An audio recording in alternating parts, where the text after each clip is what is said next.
CA is, for me, is such a boring subject. CA is a very, very, very interesting subject. What are the type of loans? The home loan product is the same by any bank.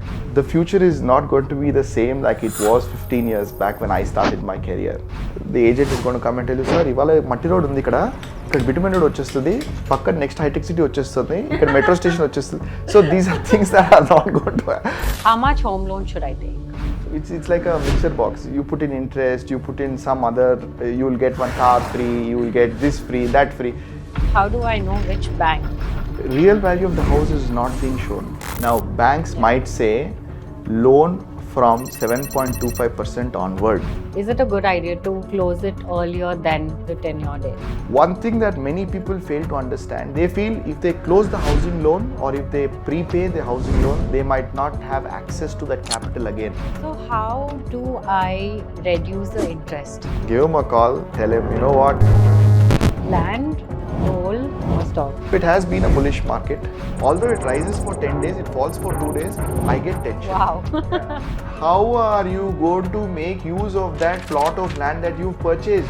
But how do you know, say, a builder's financial health? I bought this 500 square yards beta. Only problem is there's no water, there's no drainage, there's no electricity, there's no road to go there. So you bet on agricultural land. See, that's interesting question. Agriculture is going to be the future of our country because they would have made a loss. Is this a true story?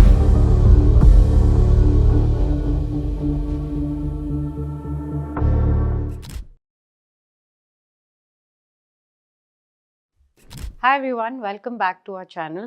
Today we have CA Varun, who's been practicing CA for 15 years and has a lot of real estate clients, so understands the whole integrities of what is the right thing to do. And apart from being a CA, he's also a lot more, which he will tell us now. Thank you so much for coming today, Varun. Thank you, Megha. And you have quite a story. You do a lot of things. So I'm a practicing chartered accountant since 2011, and in the way, since 2015, I'm also a dairy farmer. I have been a tax lecturer and economics lecturer. I'm very passionate about farming. So apart from dairy farming, I also have a farm for palm oil and paddy. And yes, that's what it is. And yes, as far as paddy and palm oil is concerned, I would say it is for what the government has given incentives. Being a chartered accountant, we have access to information where and how to get a subsidy. So there was a palm oil, so there is still a palm oil subsidy. So where the cost of the plant, the cost of drip irrigation, everything is given to you. So that is how I ended up into setting up a palm oil field. So why chartered accountant? Why did you choose that profession? So I would say that was the only option given to me. I come from a family of chartered accountants. My great-grandfather was a chartered accountant. My grandfather was a chartered accountant. My father is a chartered accountant. And growing up, you see how your dad is comfortable in a line of business or profession and you want to be like him. So I always saw my father and my grandfather talking to clients and the clients respecting their advice, they having their own offices, working with different promoters from different fields, having different information, and I felt it was very interesting, getting to know people, different businesses, and I think that is what drove me to become a chartered accountant. I think today's episode also is going to be as interesting as your story. I hope so. Yeah. And a lot of audiences out there who are watching us today want, it's very vague, when it comes to your finances, especially in real estate. A lot of people don't have the knowledge, and today, here we're educating them to know that, okay, what is the right thing to do. So I would like to start with, home loans, right? What are the type of loans in out there? So see, before we get into that, what are the kinds of home loans, we must understand home loan is actually a need rather than a comfort or a luxury. For most people, home loan is a need. Why is it a need? To fund your aspiration going forward, to fund or increase your affordability on a particular house where you find utility, where you want to make a house a home. That's where the home loan concept comes in. Yeah. And over the years, banks have also been enabling this affordability by increasing the term of the loan from maybe back in 90s, you used to get a 5-year, 10-year housing loan. Today you get 30-year housing loan. And that is why you see the average age of the first home buyer coming down. Right. Now, what are the kinds of home loan is actually a very simple product by any banking organization, any NBFC also, where you simply go and say, this is the house I want to buy, where there's a legal evaluation, where there's a technical evaluation based on your income, and you go ahead and take that. Now, I would always suggest to anyone who's going for a home loan to choose the highest tenure, primarily because out there in the market, the housing loan rate of interest is the least as compared to any other loan you will find in the market. Keeping aside priority sectors like export and agriculture. If you're buying a particular commodity, a house, or asset, the lowest rate of interest offered by any bank will be a housing loan product. So when you have capital which is being given by somebody at a very low cost, I would say go for the maximum tenure that is possible by that particular banking organization. And as far as products, different banks offer to you differently. They are packaged by the builder sometimes differently, where they say, okay, this is a housing loan where you'll start repaying immediately, or you may repay after the house is complete, or you may repay after 1 year of the house being complete. These are different products per se for packaging purposes, but the inside product is that you're getting your capital, your affordability increases by simply paying that 7% or 8% to the bank, and that is what it is. Okay, so there's not actually a differentiator. The objective remains the same, The but objective is the only same. just the structure of it might Correct. The product is the same, the packaging is different. So the housing loan, the home loan product is the same by any bank. It's just the packaging, how it goes. So, as a buyer, suppose my home income is 2 lakhs, or say suppose my income is 2 lakhs, how much home loan should I take? It's an interesting question. Now, if you ask me at this stage of my career, I would say a person should not spend more than 30% of his net post-tax income to pay for housing. Correct? But it would be wrong for me to say that I have not gone and spent over 60-70% of my post-tax income to buy my house. You've done it yourself. I have done it myself. I believed in leverage. I believe that the leveraging strategy is the only strategy available today for a person who has aspiration. When you are confident that tomorrow's income, there is not going to be any kind of restriction, correct? And I would always say this, if you are confident that your household income is not going to reduce, go higher up in your percentage points to spend so much more of your today's income. But to be prudent, to advise the next generation that's coming out, the future is not going to be the same like it was 15 years back when I started my career. Okay, so what is EMI holiday? See, EMI holiday is just for the product to look more attractive. Okay. Sometimes you call it moratorium, correct? Where after you have purchased a house by taking a loan, the bank doesn't want you to immediately start struggling to repay, correct? So sometimes, especially for a bare shell that you're buying, they understand that you will take some time to renovate it, you will take some time to move in, and this is how they tell you that, okay, for the first 3 months or 6 months, you will have a moratorium. But remember one thing, whatever is the nomenclature, interest starts from the day they have given you the money. So, although they may call it EMI holiday period, it's in fact a period where the interest is getting accumulated for you to pay it some other day. Right. But you have to anyway. It is an interest bearing capital that you have borrowed. Right. There is no free capital available on earth. Okay. So what is fixed and floating? Fixed and floating rate, to very simply explain to you, of course, the banks borrow from the Reserve Bank of India. Yeah. The Reserve Bank of India has a repo rate. If your loan is pegged to this repo rate by the bank charging you a floater on it, it is called a floating rate. So as of today, the repo rate is 6.5%, 6%, whatever it may be. If the bank will say, okay, repo plus 3% spread, correct? So if repo is 6, your rate will be 6 plus 3, 9%. As the repo keeps falling or increasing, it could happen both ways, your rate of interest also keeps going up or down, because what the banks have told you is, we will continue to charge you interest based on the base rate of RBI, that is the repo plus some spread. So the spread is constant, but the repo is something that's not in their hands. Fixed, on the other hand, fixed rate is where the bank is coming upfront and saying, okay, here is 8.5% for you. No matter what the repo rate of RBI is, or no matter what is the base rate, you're going to pay only 8.5% on your loan. So do you get to choose that? Yes, different banks have different products. You can choose a floating rate, you can choose a fixed rate in many banks. And I would always say choose a floating rate, primarily because in the future, I expect the bank lending rates to go down. Today they are high, in the future they will go down. And with that preemptive thought, I would recommend to go for a floating rate. Okay. So what is no pre-EMI?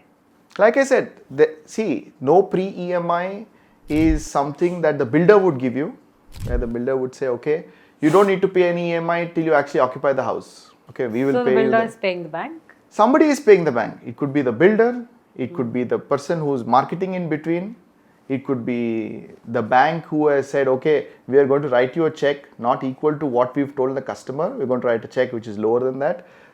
Different products are there. Today financial products are very, very, very complicated. When you go to a television shop and say you're going to get interest-free EMI for 18 months, so you can pay the cost of TV over 18 months, it does not mean that somebody is not paying for it. Somebody is paying for it. It could either be the manufacturer, it could be the dealer who's selling it to you, or it could be you who is paying it indirectly as a part of your credit card miscellaneous bill. Yes, miscellaneous. So somebody is paying for it. Like I said, only two things determine your purchase. One is what is the utility that you get from that commodity, and the other is price. And the price is something, the more it is barely shown to you, the more you will understand about it. Today, financial tools make it harder for the consumer to understand what is the real value, real pricing strategy of the builder. These financial tools, if they put in interest in that, so it's like a mixture box. You put in interest, you put in some other, you will get one car free, you will get this free, that free. Real value of the house is not being shown in that case. So I would always appreciate if a builder comes up front and says, yeah, this is the cost that you pay me, and you can go in for a housing loan or pay it upfront. So that's the simplest way of doing, your aspiring purchase of buying a house. But marketing plays a big role, All of marketing does play a very important role. And you see, there's a lot of marketing that's going around. People come to you not only from our country, countries like Dubai, or they come to you with 1% payment plan. Right, So we're doing that, everything is made to look more affordable, correct? See, that's the game. When you make things look more affordable, people buy it. If you go up front and say, this phone is going to cost you 1 lakh of rupees, there may be X number of people buying it. But if you go ahead and say, okay, you need to just pay 5,000 for so many months, no matter, he might be paying 1,20,000, but 5,000 is easy affordability. So when things are broken down for the person to understand, it is a marketing gimmick. Yeah. But I feel the consumer, the customer should understand what is real value. Exactly. I think a lot of us, including myself, fail to understand that. Yes, I will still find that 5,000 Absolutely. more See, like attractive, I said, honestly. See, we being finance students, sometimes I also fall for that trick. When I go on to a shopping platform and I see, okay, this can just be paid in 6 easy EMIs without. Of course, in the middle of the night, I don't want to take out the calculator and find out what is the intrinsic value of all this, what is the present value of future cash outflows. You just go ahead and buy because you can afford it. When they say instead of paying 50,000, you just have to pay 470 rupees for the next 5 years every month, you just go ahead and buy it. Yeah. That is something that I say, okay, that is your conspicuous purchase. That is something that you have not thought of. But 99% of your purchases better be informed. Yeah, that 1% you can just leave it. Especially homes, right? Yes, because absolutely. It's, Because uh, one of the biggest decisions that you take in life, and yes. one of the most important ones. And of course, and your outflow, the payment is much more. Absolutely. Today, Yeah. I feel real estate or house or home per se is the biggest asset that people end up buying. So it better be an informed decision where they know exactly where their money is going into and what is the utility that they gain from it. While we speak about it, how do I know which bank I should go ahead with? Google should help. I mean, like, say, okay, they 4 banks giving me these options. See, You don't have to name it. In the most sense, most banks offer the same rates. But let me tell you one thing. Advertising is a gimmick even used by bankers. Now, banks might say loan from 7.25% onwards, which does not mean that you will get the loan at 7.25% because once your file is logged in, there are many other factors that have to be considered based on your CIBIL score, based on the percentage of security that the bank is getting from you, based on the tenure of your loan, based on the cost of the house. All these factors play a role for the bank to decide what is the ultimate rate. And sometimes you must be careful of whether they are trying to cross-sell insurance to you. Sometimes you must be careful whether they are charging you processing fees. So, like I said, it is better to go to 2 banks, ask them, boss, this is what my financials say. Go ahead, log in the file and tell me what is the best rate you can offer. Compare those two. Wherever you get it lower, take it from there. That's a simple formula. Instead of listening to any expert available online. okay, so there's nothing more to it. Who's giving you the best price? Go ahead with it. There's no gimmick behind it. Absolutely. So now that I've taken the loan, assuming that I've taken the loan, is it a good idea to close it earlier than the tenure date? See, the way I would look at it if I took a loan is, can I earn something more than what I am paying the bank in terms of the interest component, right? So if I, let's say, have 10 lakh surplus lying in my bank account and I have an idea which can give me 10% somewhere else, then I would keep the housing loan which is going at 8.5% and do something with this money which brings me 10%. But if I feel that I'll end up putting into it a fixed deposit, which is going to reap me maybe 6.5% or 7%, I better close my housing loan first, because one thing that many people fail to understand, they feel if they close the housing loan or if they prepay the housing loan, they might not have access to that capital again. Today, all banks are ready to give you top-ups. So if you ever want that capital back, after you have paid them, you can just go to their doorstep and say, hey, you know what, I just need some more money on my property as a top-up, and they'll be ready to give it back to you by sanctioning that top-up loan. So don't fear in paying back a prepayment or pre-closing a loan, because the security is always there with the bank. In fact, many a times when I felt that there is no use to this money that I have right now other than putting into a fixed deposit, I have gone ahead and closed a loan. And when I really needed the money, I just go back and give the same documents to the bank and say, hey, you know what, I need a loan now, just give it to me again. Of course, the rate would be 1% higher, but that's fine. You would have saved more than that while this time has happened. Yeah, because of the interest. Right? Because of the interest, you would have saved much more on the interest. Right. So it makes sense in part payments and prepayments and pre-closures. All these are you can go ahead and do it, and there is no extra charge by the bank. Okay. What are the other benefits of home loans? See, earlier there used to be a huge benefit in the income tax law per se, because whatever is the interest that you pay on your housing loan, you could have claimed it as a deduction. Now it has been more or less restricted to that figure of 2 lakh rupees. However, when you say housing loan and you want to really take advantage of it, it makes more sense in taking a housing loan if you are going to lease out your property. Let us say you have bought a property for 5 crores by taking a 4 crore loan on which you are approximately paying 9%. So 36 lakhs is your interest component. Yeah. Now let us say the same property you have leased it out for 10, 15, 20, 30 lakhs, whatever. Now because of that interest cost, because you're able to take that interest cost as a deduction, the rent that you're going to receive to that extent is not going to be taxed. So even if you get, let's say, 50 lakh rupees rent, first you get a standard deduction of 30%, which is straight 15 lakhs. So what would have been taxed is 35 lakhs. Now because you're paying 36 lakhs as interest, technically that also is a deduction, and you don't end up paying any tax on your rental income. So I would say if you're planning to lease out a property, go and max out on your eligibility to take the loan there. Correct? Whereas if you are going to self-occupy it, remember the max that you will get as a deduction under the head income from house property is 2 lakhs. Okay, because that would almost mean nothing. Right? Nothing.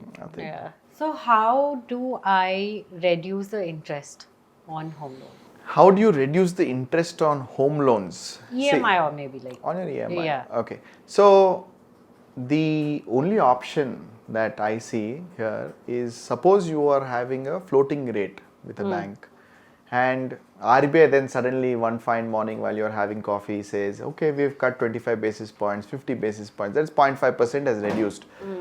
What you must immediately think is, how do I get my housing rate lower?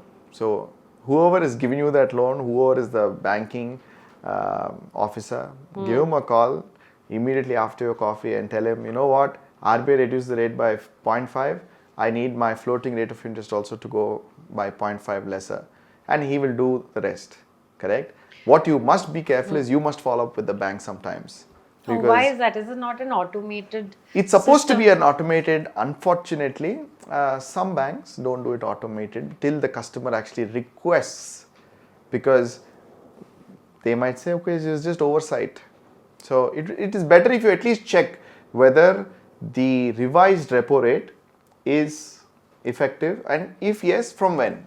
So let's say he says, okay, today the announcement came, maybe from 10 days from now, because the banking policy also has to change, circular has to be given, the branch has to be informed, the system has to be updated and stuff like that. Yeah. And If you are on floating rate, if you are fixed rate, then no matter what the RBI says, your rate is already fixed. But how much of a risk is there in the floating rate? See, not much. It's going to be like this. When we as economists or as accountants look into the future, what one must understand is, do you think the government is going to fuel the economy, or are they going to use carbon dioxide cans to put off the economy? Obviously the answer to that is they will obviously fuel the economy when required. One tool that the government or the Reserve Bank has here is to play with the interest rates. So when they reduce the interest rates, obviously the liquidity will increase, it will fuel the economy, economies will do better, and therefore looking into the future, governments are going to play a more proactive and important role to fuel these, which means they are going to reduce rates. So it goes without saying that standing where we are today, we can only see a decline in the future bank rates, so that lending becomes cheaper. So what would you bet on? Land, gold or stocks? I've always bet on land, and I think, see, the reason why I've never bet on stocks or on gold, I'll tell you the story of gold first. I'm married to a doctor, so Wow. yeah, and she's never asked me to buy any piece of gold because she can't wear it in the first place. It doesn't make sense for a doctor to wear gold and do a surgery. So as a investment tool, I've never used gold. I don't believe in it so much. People do say it's a reservoir of value, but I have never used gold as a reservoir. Stocks, yes, my sister is an expert, and obviously as a brother I must listen to her partially, and I underline the word partially there. And therefore whenever the time comes and when she's of the opinion that certain stocks are going to do very well, I use it as a short-term tool, not as a long-term. But has it worked for you? Of course. See, when you have people who see stocks on a daily basis, you will get tempted to believe in them. And they are more or less always right. And luckily in the last decade or so, it has been a bullish market. Everything has gone up. It's only whether it has gone up by 10% or by 100% or by 500%. So I would say yes, stocks as a short-term tool, I have used it. It has been beneficial. But as a long-term tool, something where you can invest and forget about it, not take tension. See, the thing about stocks is when you invest, you'd like to open your app and see, Amma, today it's fallen. And you know, although it rises for 10 days, it falls for 2 days, I get tension. My heart starts beating faster. Did you actually watch it every day? You tend to, because it's addictive. I've heard it's addictive. You'd like to watch how your stock is doing, and that problem is not in real estate. When you buy real estate, you buy it out of emotion. You buy it with the confidence that it's going to go up. For example, I might buy an apartment because it has a good view, and as long as it has a good view, I am very confident it's a beautiful apartment. It's something that is satisfying somewhere else. It's not about, I don't have an intent to sell it the next day. And over the years, real estate has grown effectively. Eventually, it will grow. So, because I am more of a long-term player, I really don't want to see it going up and down on a daily basis. I think that mindset of mine has put me more into real estate. Okay, so it's more, you can predict what is it going to go up, by what percent, it depends. It's okay. See, I always look at any investment only as a reservoir of what we have already earned, and you know, I'm more of the trying to reap the benefits of owning it type. So I look at revenue generation or some kind of happiness. So whether it be as an investment into a farm, dairy farming, I know I can go there every Saturday, Sunday with my son, enjoy. We have ATVs there. So I enjoy it. I really don't care about whether it's going to go up or down. I don't think of it so much. Yes. While you are experiencing. You don't really think. And most of them. But in the background, it is growing. It will grow, because at the end of the day, when I have planted 3,000 palm plants 3 years back, today it's been 3 years that I've planted them, it looks more beautiful.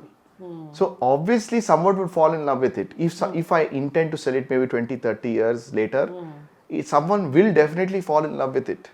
And the way I look at value creation is, you're doing something good there. Now it's been 14 years, 14, 13, 12 years since I've bought that parcel of land. I've made an ATV track, I've made a small house there, there's a swimming pool there, there's a place for cows. A resort, you mean? A kind of family staycation, whatnot. So it brings me joy, and I really don't care about its appreciation, and that's how it is. So I would always bet on land because it won't give me tension, and I can see. That's why it's called real estate. You can see it. It's some estate that you're building for your future generation. So you would put your bet on land any day? Any day, without saying. Okay. Although I have only limited, but yes, my bet is always on the land. As compared to even other products available, be it a villa or a flat or whatever it may be, as far as investment goes, it is only going to be purely land. Okay, if you have to put your bet, commercial versus house, I mean a flat. You mean built up area, commercial versus residential? Residential, yeah. Okay, see, this is a tough one, because I know residential over the years will give you a 1.5% return, 2% return, whereas commercial will give you a 3%, 3.5%, sometimes 4% return on its existing value, depending upon where you end up buying that. It's simple and straight there, because a person will be ready to spend more on his office space rent than his home rent for the same square feet. It's simple logic. So if I had to go ahead and buy the same square footage for the same price, like it is today in Hyderabad on the western side, residential and commercial both are almost going at the same rate, I would obviously bet on the commercial, because a person will be ready to spend more on square footage of commercial than a square footage of residential. In fact, double of it. If I'm spending 20 rupees on residential, I'll spend 40 rupees in commercial. If I'm spending 30, I'll spend 60. Second reason, when you want to lease out, you are going to lease out a residential to a person. When you're going to lease out commercial, you're going to lease out to an entity. So it makes a huge difference. A person might not pay you the rent, but an entity more or less will, if not today, tomorrow. Earlier we were talking about this subject, right? The interest, you said. Correct. If you could, So when it comes to owning a house or owning an office, see, both are needs. I would say. But Both why? are needs. Both are needs. See, for me or for any person, I will always, anyone who always aspire to buy a home, always aspire to buy a office for his business or profession. And why I always force people to buy a commercial space for their office is for simple reasons of depreciation benefit, interest benefit. So if you're buying an office space, let's say as a chartered accountant, now I have two options. Either I can lease out an office space or I can go ahead and buy it. Now, if I have to lease out, what I'm going to pay is rent, and that is going to be booked as an expenditure in my books, correct? If I'm going to own the premises, I will get the depreciation benefit of 10%. I will get the interest as a tax deduction, which means this depreciation plus interest into 30%, because I'm a firm here, will become the amount that is actually paid by the government in terms of EMI to the bank, correct? So let's say, example sake, 1 crore is the cost of the unit commercial space. I've taken 80 lakhs loan, correct? On that 1 crore, straight 10% is the depreciation I get, so 10 lakhs there. On that 80 lakhs, let's assume I'm paying 9% interest. So that is another 9 lakh rupees or 7.2 lakh rupees there. So this 17.2 lakhs into 30% is the tax benefit. That means so much lesser tax I need to pay. Which, in other words, if I put it down, somebody is paying my EMI and it's not only me. So the government is also helping me acquire that asset. And therefore I say anybody who is in business or profession looking to take this capital budgeting decision, they just have to sit and say, okay, if I'm leasing it out, if I'm buying it, what is the tax benefit I get? And there is a noticeable amount of tax benefit that they get. And that's why it makes more sense. Most chartered accountant firms own their premises. There is a reason, and that is the tax benefit. You're right. I think CA should be a subject from first It is not grade. should I say it's an open secret? No, I mean generally, right? Like finances, I mean for us came much later in life, but I think this is a subject that it should be inculcated from grade 1. Finance is a very important subject, but if everybody learns about it, then there is very little use of us. I always tell every businessman, you learn what your business is going to teach you. Let us do our accounting, our taxation, our audit. Leave some things to us because we are experts in that field, and I don't think others should interfere in this. Defensive. Yes, there is a reason why we are buying that office, setting it up, and then taking the. And the secrets of it, so yeah. It's an open. See, I always tell people the Income Tax Act is just a book, which is as big as this. If you can read through it, you're as good as me. That's the problem, right? Like that laziness is what. See, if I go to a builder and say, it's not worth actually buying your apartment, I can make a house on my own, he will get offended. Same if you come to a tax consultant and say, this is what we should also know. It's not the way how economy functions. Right, yeah. So let's, discuss capital gains. So tell our viewers what is short-term and long-term capital gains. See, to put it very simply, Yeah. whether short-term or long-term depends upon the period of holding. That is the time that you've held the asset. For real estate, that is land and building, if you've held the asset for more than 2 years, it is called long-term. Less than 2 years, it is called short-term. I think this is enough for understanding difference between long-term and short-term. But I think in real estate, nobody sells it in 2 years, no? Generally, most gains arise only if you hold it for a period greater than 2 years. Because otherwise, in 2 years, if you're expecting in real estate miracles will happen, it's not the way to go forward. Nothing happens in 2 years in real estate. I mean, but in Hyderabad they did, right? Like in 22, 23, everything, I would say 21, 22 and 23, it was pretty It's aggressive. interesting. It's interesting. It's a cycle. See, if you can identify the cycle and then catch it at the right entry and right exit, this 2 years will work. But generally, But it's gambling. It's luck. It's not gambling, but it's absolute luck. See, for example, in Jubilee Hills, for an area which is pretty matured as a market, from 2010 to 2020, the price remained the same. I would say it was 85,000, 65 to 85,000 in 2010 also, 65 to 85,000 until COVID happened. And then bang, COVID comes in and you go ahead and it turns into a 2.5 lakh asset. But if you look at a long-term horizon, right, 2010 to 2025, you look at the returns as reasonable. So someone who's invested in 2010, he would have sat idle for 10 years, and then that 5 years is not a great boom for that investor, but for someone who's invested in 2020 or 2019, it's a great boom. And fun fact here, 2019 was the year in which, I thought, okay, we should buy a house. So I ended up buying a house in that year. I didn't know that land prices here are going to go up like that. It's crazy, because I still remember when I was bargaining for a house which is 65,000-70,000 rupees a square yard. The next plot owner said, 75,000, otherwise no deal. For 5,000 I left that deal. Today if I look back, it would have given me 3 lakh rupees return. Correct? It's crazy. It's just luck. Sometimes you're good with it, sometimes you're bad with it. Okay, got it.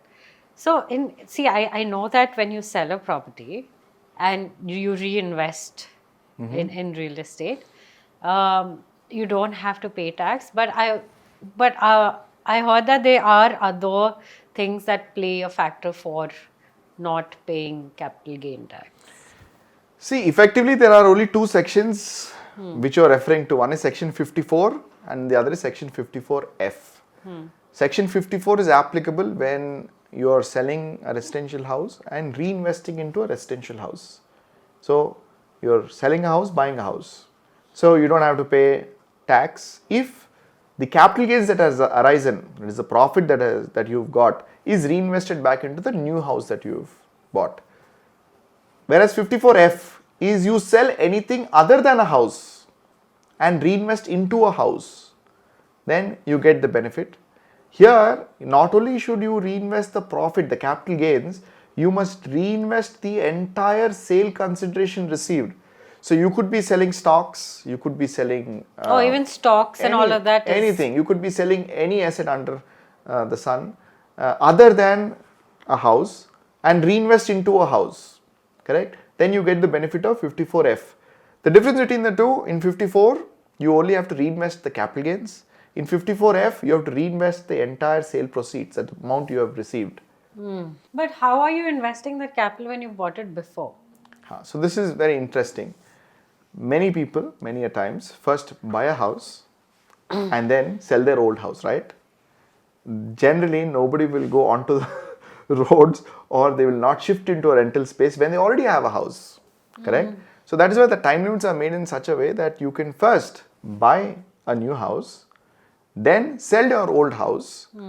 So the reverse time limit is applicable, which means the capital gains arising will be deductible provided you have purchased it 1 year prior to the date of transfer or 2 years after the date of transfer.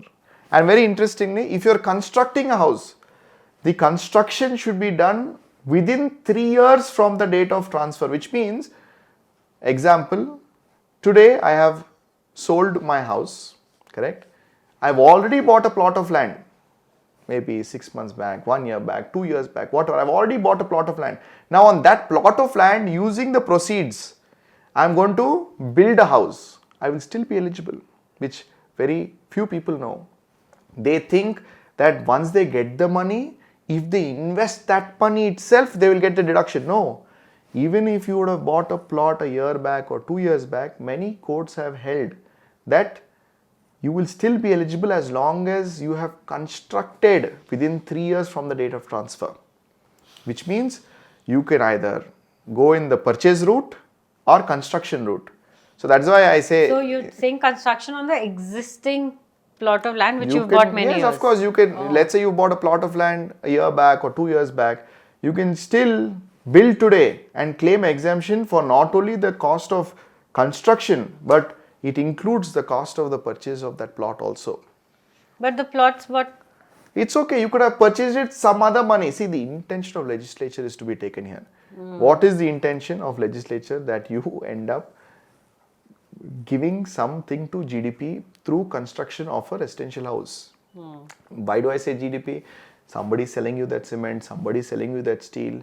It is a deduction that has been given to improve housing sector, which indirectly provides a lot to the GDP of our country.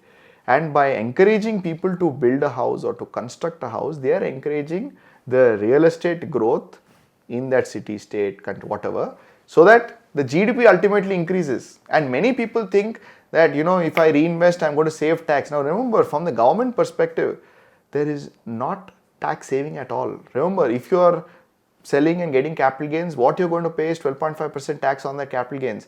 If you're going to buy a house also, you will pay 7% on your registration or 7.5% on registration and 5% as your GST, which means this way or that way, the state and central government together are taking out 12.5% from you. 12.5% as income tax by the central government or 7.5% by our state plus 5% which is state plus central GST. So it is not, it's a package like I already said. What if I want to invest in commercial? Sadly, both these sections don't allow commercial reinvestments. They only are limited to residential property. A residential property, which could be a house, which could be an apartment, So anything if I residential. say a resident, I sold my residential flat or a house and I want to invest in commercial. Am I going to get any exemption? No, that's not how it works. Or the other way around? No, it doesn't work that way. You If I can, sell- of course, you can sell commercial and then reinvest residential.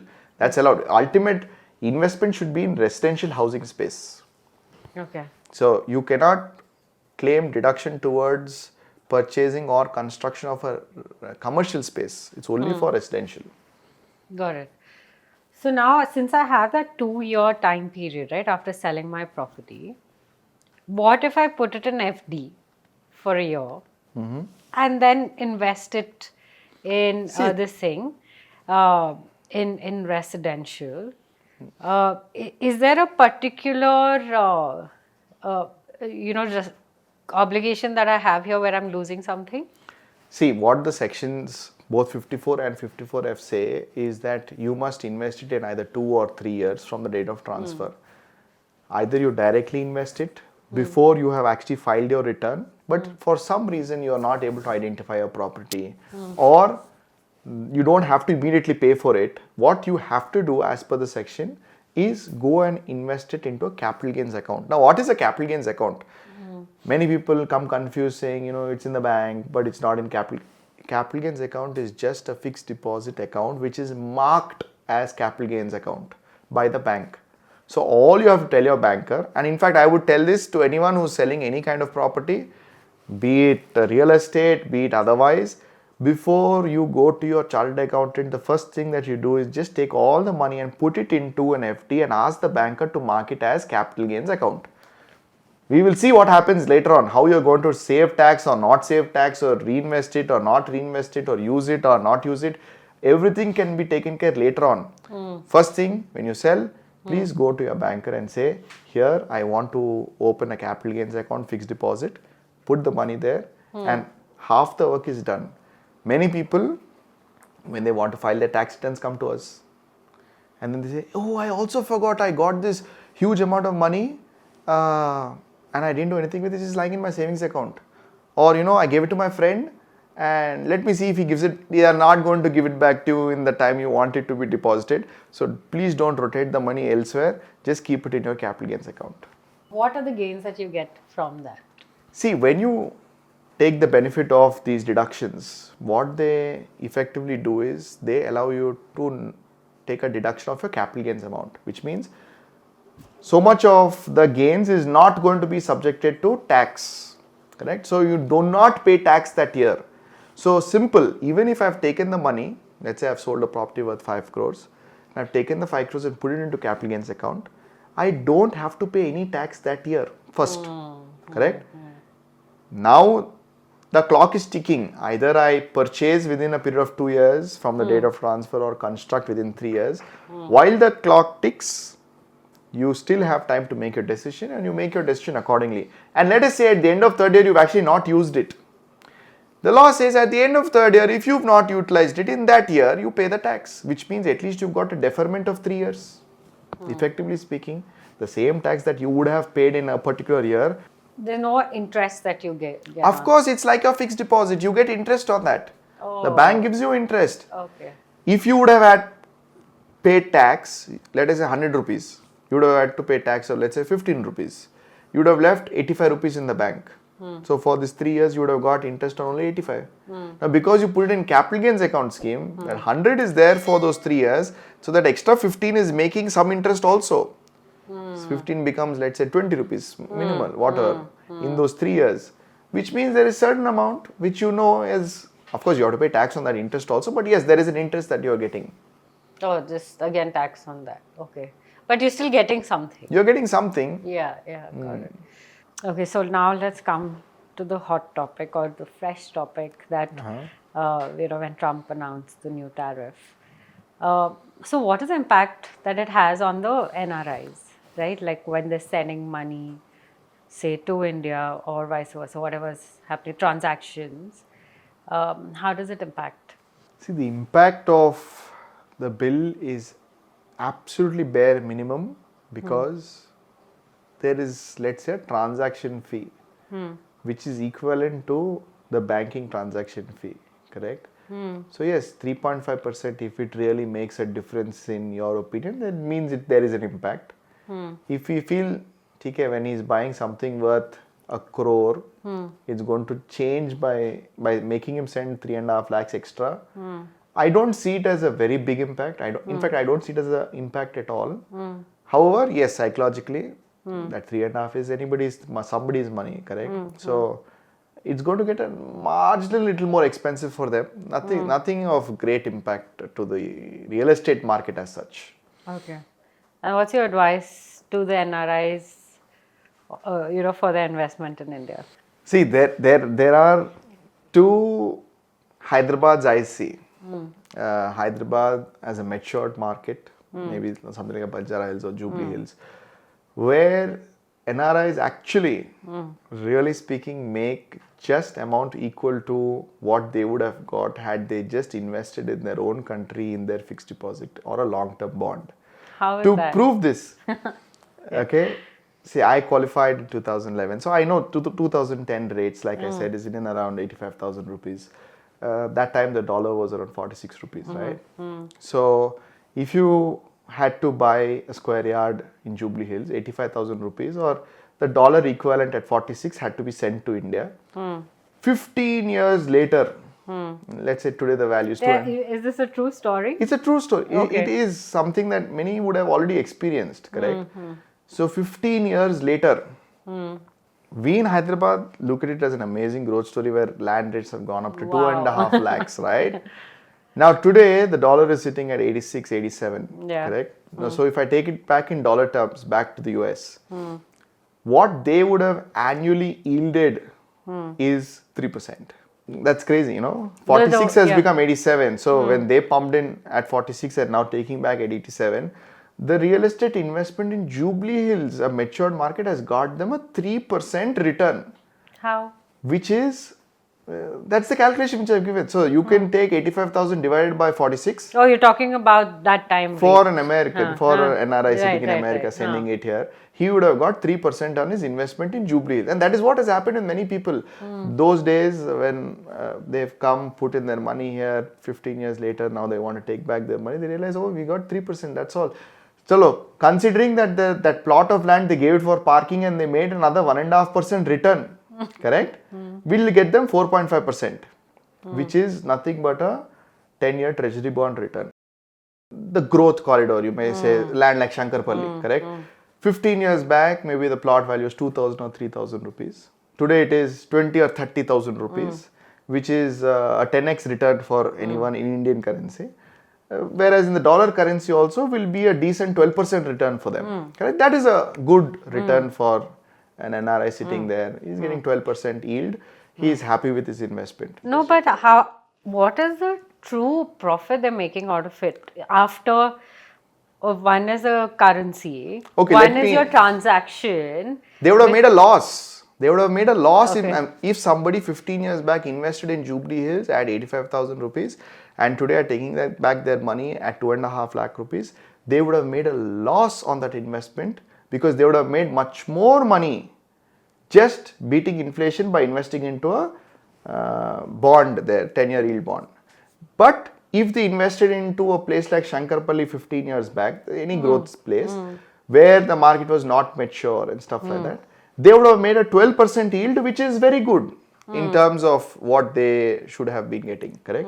Now, when you say Jubilee is already established market, it's going to anyways grow at 7.5% every year. See, in Indian rupee terms, for those who don't understand dollar terms, in Indian rupee terms, Jubilees has increased by 7.5% year on year for the last 15 years. If you ask me, the Hyderabad growth story is a little different from the other cities' growth story for a simple reason that builders, developers have been able to put the price down per square feet for two simple reasons. One, the ever increasing FSI, correct? So when you are actually loading the cost of apartment, you're loading a smaller portion of cost of land because of your unlimited FSI, like 5, 6, 7, whatnot. Yeah. So the cost of land is not directly impacting the cost of apartment because very small UDS you get. Some apartments I know where they're selling 2,000, 3,000 square feet, 20, 30 square yards UDS, which is negligible, which means the cost of land is actually not being added into your apartment. So it's only more or less a margin between your cost of construction and the selling price. Right. That is one reason for the rates to still look less. And I always say this in economics also, demand is if two things happen.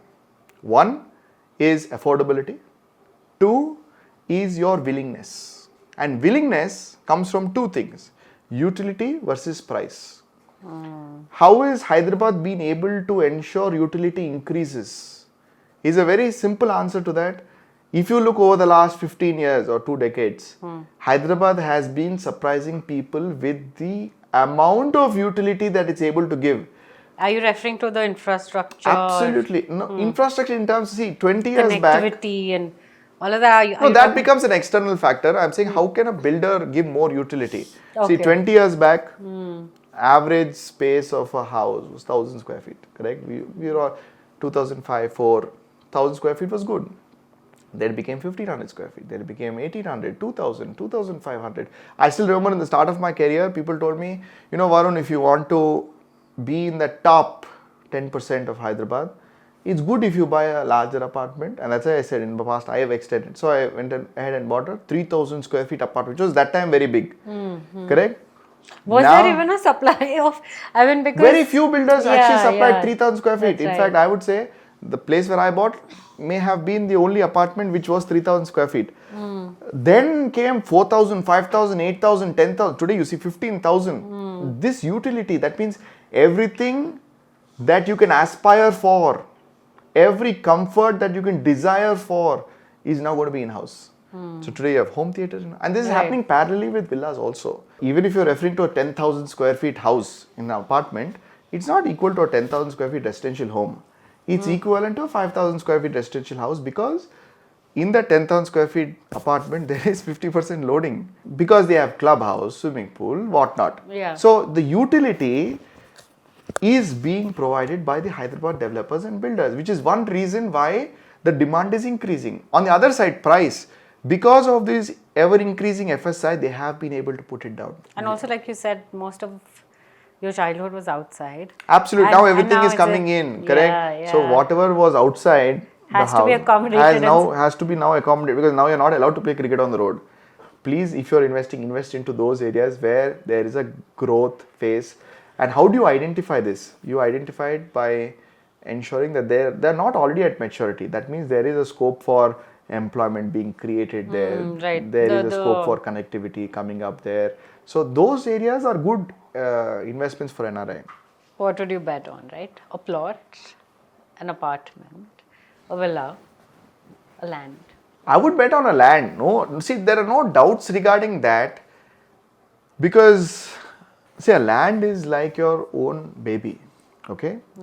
See, when you say Even plot, plot- I'll tell you the difference Yeah. between when you say plot or apartment or villa, all these products are products of A gated community. a builder Yeah. or somebody who's making some kind of margin for the additional utility that is already creating, correct? But if you are going in for a land, and see, when you say land, I am talking about an accumulation of a good parcel of land.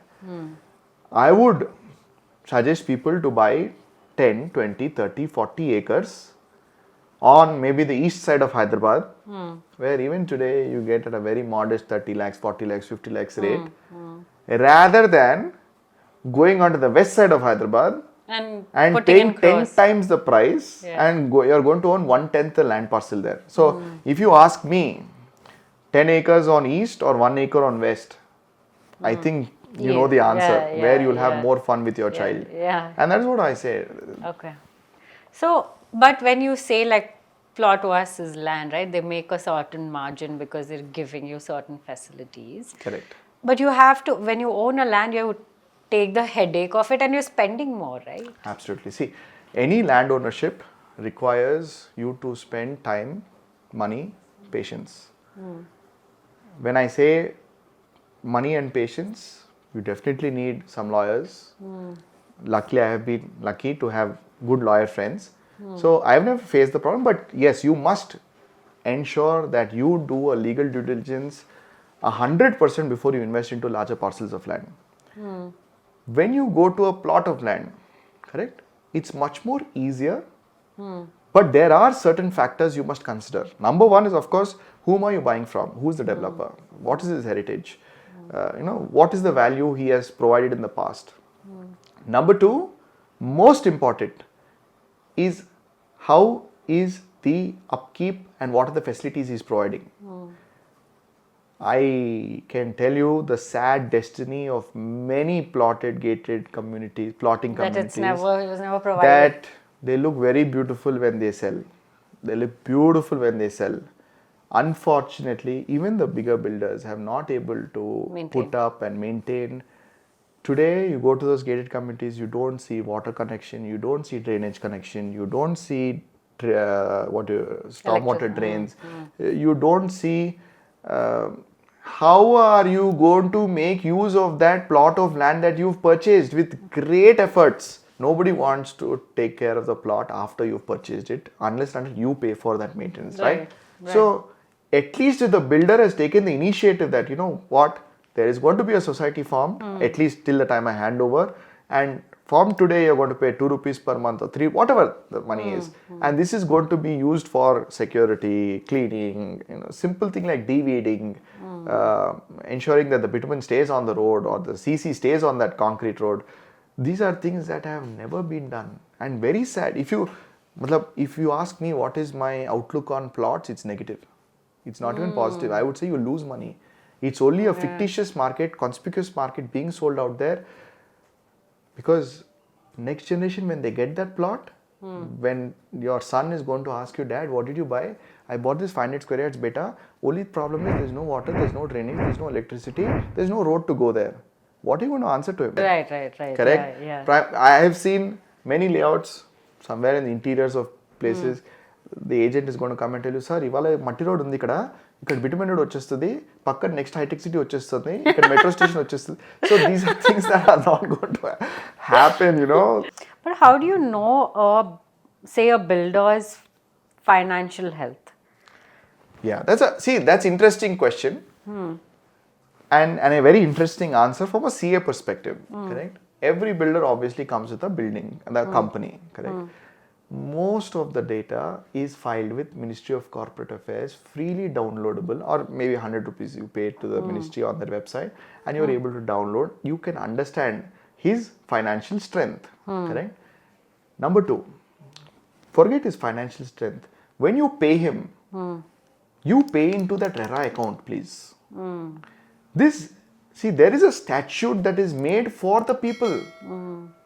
This statute ensures that the money is not siphoned away into other projects. This statute ensures that the development that has been promised is delivered. Right. This statute is a beautiful thing if followed in its skeleton. Got it. Unfortunately, for the want of saving taxes, the real picture, that is, you are allowing him to siphon. Correct? And there starts the problem. So that is why the plotted is a little dangerous. I wouldn't say it has not delivered. I've personally faced it myself. Correct. So, I wouldn't see, even by selling stories, rates can go up. See, a person who believed a story at 2,000 There is another person who believed a story at 10,000. There is another story who believed a story at 25,000, 30,000, 40. Rates have been going up. But when you give your next generation an asset, correct? When that person looks at that plot and says, wow, he should say, Dad or Mom, you've made the right investment, because I can foresee a house being built here. I can see the efforts that you guys have taken to upkeep this property by forming a society. Unfortunately, people invest and then forget about the investment. Yeah. What they should be doing is they should invest regularly into the upkeep. Like I said, when you think about plot or a land, it is like growing your kid. You don't look at profitability. There is more passion than profitability there for it to become a successful. See, I wouldn't say you're just investing out of emotion. Definitely, when you're spending money on your kid's education, also somewhere in the back of your mind, you want him to become successful and you want him to make you proud. Yeah. Same is with real estate. You have to ensure that your investment, there is continuous upkeep. Some maintenance has to be paid. So what you're saying is, if you have a land, at least the entire control, you have the 100% control. You have 100% of the control. See, in a parcel of land that, let's say we buy 10 acres, 15 acres, or whatever, how many acres you buy, you can do agriculture. And I'll just talk about my own example. In our farm, we do agriculture. We have locals involved, correct? This gives many advantages. One, we create employment for them, correct? Two, they help us. Now, for running a dairy farm, it's not easy to source the livestock feed. Everyone around us grows the crop maize that we need for feeding our cows, correct? Which is a huge ecosystem in itself. And just fun fact, there is so much business in selling something as simple as cow dung. Go on to Amazon today, go in and check what is the price of cow dung. Yes, farmers say, sir, oka tractor pampistara maaku 300 rupayలు istanu. Good, we send. A lot of farmers ask, we send. But if I ever disclose that this ton of cow dung, if converted into briquette, sells at 8,000 rupees a ton. Oh. It's a crazy economy there. I'm not saying it's so easy. What I'm saying is, you will be able to create an economy, an ecosystem, even in the simpler form. Rather than thinking, okay, just konnanu, వదిలేసాను అదే పెరుగుతుంది, అదే పెరగదు. You do something. You have to, obviously. Some effort has to be put in. Yeah, I mean, the child is not just going to go on. Correct. Yeah. Are there any exemption for agricultural land? Absolutely, all agricultural income is exempt from tax. Okay, so for example... now, like I started with that, this is the first year in which... But it has to be registered under an agricultural land, or does it have to be in the area of...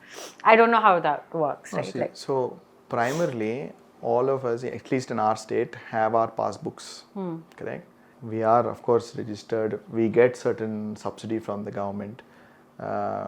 Two kinds. One is, of course, the normal Raitu Bandhu, Raitu Bharosa, which is a small thing. Of course,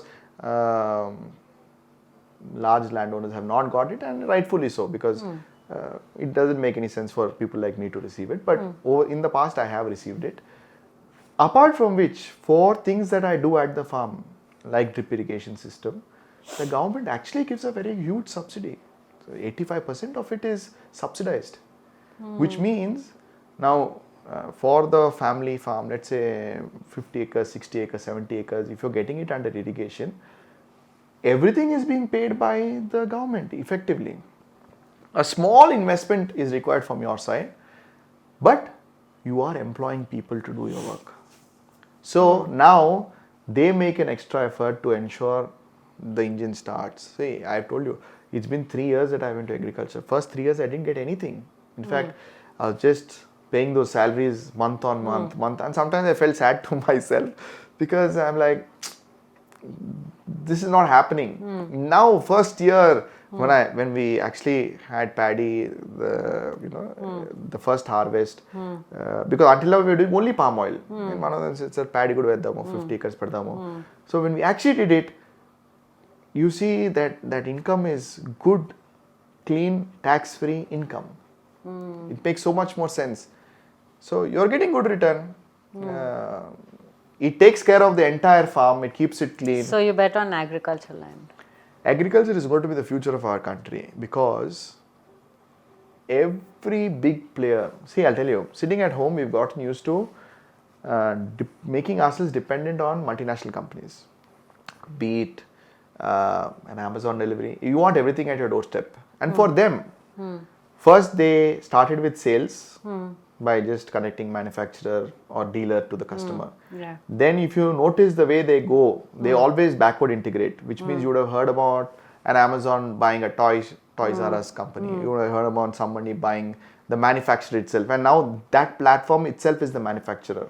Now they will go backward integration into maybe storage, warehousing, into the production of that crop. So if you ask me what is the future, Agriculture. we will all be producing, a sect of people in our economy will be producing the crop, will be selling it to these multinational companies who will be processing it and being sold back to us in the form of finished goods, and we will be buying it again. Is there an exemption when you, okay, say you have an agricultural land, right, and you employ, say, 20 people, is there a benefit that you get?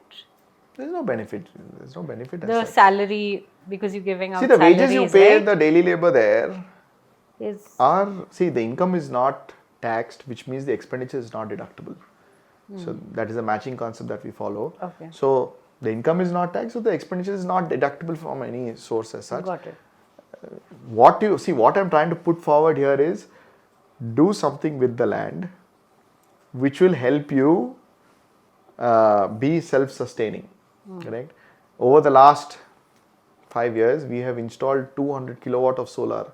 I know it's small if you compare it to the bigger, but you know this amount of electricity charges my car when I go to the farm and I want to go back home. I'm happy. I'm a happy person because I don't pay electricity bill anymore.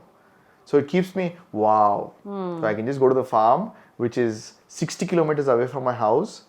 Charge and I don't have to pay for it. And I don't pay anything because when people buy land, it costs them money to go and come. Yeah, right? So I feel very happy going in an electric car and coming back for no cost.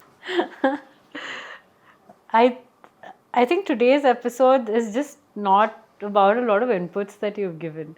It's been a lot of fun as well, right? Like a lot of humor and I think our audience will be able to relate to their daily life, right? But CA for me is such a boring subject personally, right? I mean, numbers and just finance. My God, it's over my head. I'm not good with numbers, but you made the whole subject very fun for our audience. Thank you so much. I really appreciate your time today, and I think this episode is going to be very, very insightful for our audience. Thank you so much. And yes, I would like to add, CA is a very, very, very interesting subject, provided you understand numbers. Exactly, that's and there are ways and means of understanding. See, your daily life is numbers. What I get it. we are trying to analyze through data and numbers. Yeah. It's fun. It's something that keeps me. But I think it's happy. Psychological also, right? Like numbers, please keep that away from me. But yeah, I get it. Yeah. You're right. Thank you so much. Thank you so much.